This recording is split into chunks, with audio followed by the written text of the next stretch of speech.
So question, ano ang mararamdaman ninyo kapag nawalan kayo ng internet, especially this Christmas? Ba napaisip kayo doon? Because, panahon ngayon, we are all so dependent on the internet, on Wi-Fi, na hindi natin ma-imagine yung sarili natin without it. But in this upcoming Metro Manila Film Fest entry this year, na Reconnect, malalaman natin or mapapaisip tayo kung ano nga bang pwede natin gawin kapag nawalan tayo ng internet. So basically, the story of Reconnect is about different characters that gets to connect with each other. So maiintindihan niyo when you watch the whole movie.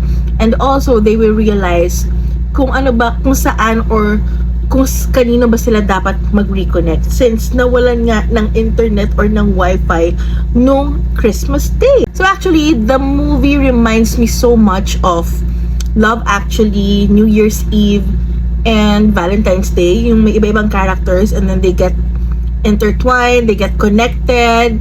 Kakilala pala nung isa si ganito, magkamag-anak pala si ganyan. So yeah, I don't want to spoil anything, but so good to actually see a local Christmas movie na ganon. We're very happy to support local films every time during Metro Manila Film Festival. But this one, parang it's been a while since we actually had like a Christmas movie, diba? Na sobrang Paskong-Pasko yung tema. And ito talaga yon.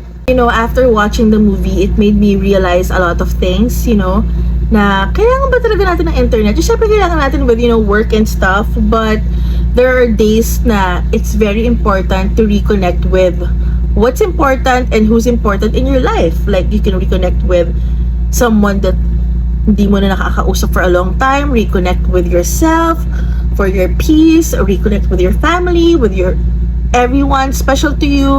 And with reconnecting with what's important, you get to see a new version of yourself, a better version of yourself. Yun yung isa sa mga talagang na-reflect ko after watching the film. So I am so excited for everyone to see Reconnect as well, which will be showing on Christmas Day. And syempre, supportahan natin ang lahat ng local films na kasama sa Metro Manila Film Festival.